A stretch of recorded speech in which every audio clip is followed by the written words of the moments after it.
Praise the Lord.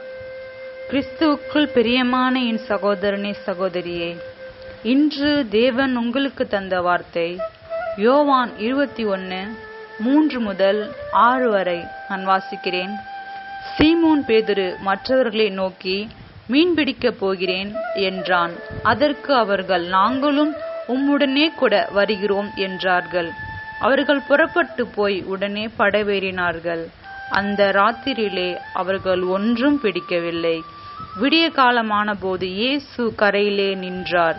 அவரை இயேசு என்று சீஷர்கள் அறியாதிருந்தார்கள். இயேசு அவர்களை நோக்கி, பிள்ளைகளே, புசிக்கிறதற்கு ஏதாகிலும் உங்களிடத்தில் உண்டா என்றார். அதற்கு அவர்கள், ஒன்றுமில்லை என்றார்கள். அப்பொழுது அவர், நீங்கள் படவுக்கு வலது புறமாக வலையை போடுங்கள், அப்பொழுது உங்களுக்கு அகப்படும் என்றார். அப்படியே அவர்கள் போட்டு திரளான மீன்கள் அகப்பட்டதினால் அதை இழுக்க மாட்டாதிருந்தார்கள். ஹல்லேலூயா. இந்த நாளிலும் நான் இவ்வளோ நாளா காத்துட்டு இருக்கேன், இவ்வளோ ஜெபிச்சுட்டேன், எனக்கு பலனே இல்லையா அப்படின்னு நினைக்கிறவங்க இருக்கலாம். சீமோன் பேதுரு இயேசுவோட சீஷர்கள், அவருடைய அதாவது இயேசு உயிரோடு இருக்கும் பொழுது அவங்களுக்கு தேவைகள் ஒன்றும் குறைவில்லை, உணவுக்கு எந்த குறையும் இல்லை. இயேசு மரித்து உயிர் தெழுந்ததுக்கு அப்புறம் என்ன பண்றதுன்னு தெரியல, நம்ம பொழைக்கணுமே, நம்ம சாப்பிடணுமேன்றதுக்காக மறுபடியும் ஒரு பின்மாற்றத்துக்கான வாழ்க்கையை நோக்கி போனாங்க. இயேசு வந்து அவருடைய வாழ்க்கைய செவை பண்ணாரு, அவர்களை ஆசீர்வதித்தாரு. உங்களை தேவன் குறிப்பிட்ட காரணத்துக்காக தேர்ந்தெடுக்கலாம். இந்த காரியம் உங்களை கொண்டுதான் செய்வேன்னு தேவன் நிச்சயித்திருக்கலாம். சில பல காரணங்களால நம்முடைய வாழ்க்கை வழி தவறி போகலாம்.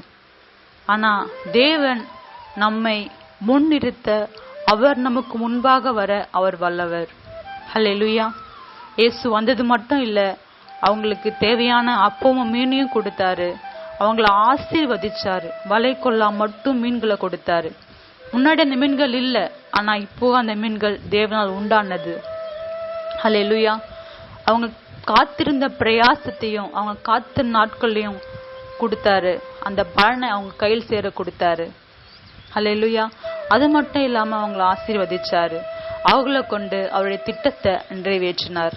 ஹல்லேலூயா. நம்முடைய தேவன் அதினதின் காலத்தில் நேர்த்தியாய் செய்கிறவர். ஹல்லேலூயா.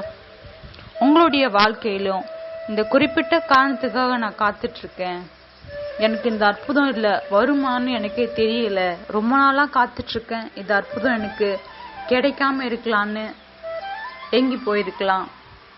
பேதுரு சொன்ன வார்த்தையை கேட்டீங்களா? நான் மீன் பிடிக்க போறேன், அதாவது நானே ஒரு வழி டிசைட் பண்ணிக்கிறேன், நான் இது போனா இது எனக்கு கரெக்டா இருக்கும், ஒரு முடிவு அவருக்குள்ள வந்துருச்சு.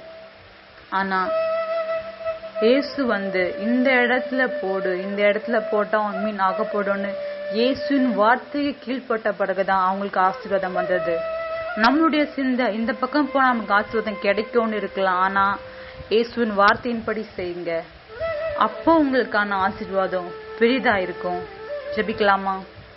அன்பின் தேவனாகிய கர்த்தாவே, இந்த நாளிலும் உம்முடைய பிள்ளைகள் என்ன செய்யறது, இதுதான் கரெக்ட்னு சொல்லி ஒரு தீர்மானத்தோட இருக்கலாம். ஆனா கர்த்தர் தாமே அவர்கள் யோசனையை பார்க்கலும் உம்முடைய யோசனை பெரிது சுவாமி, உம்முடைய திட்டம் பெரிது.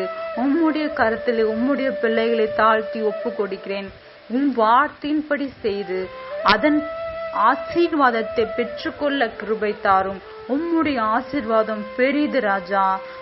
ஆசீர்வதிக்கும்படி உம்முடைய பிள்ளைகளை ஆசீர்வதிக்கும் தேவன் நீர். உம்முடைய கரத்தின் கிரியைகளை உம்முடைய கரத்திலே ஒப்பு கொடுக்கிறேன். நீரை பொறுப்பெடுத்து பாதுகாத்து கொள்ளும். இயேசு கிறிஸ்துவின் நாமத்தில் ஆமென்.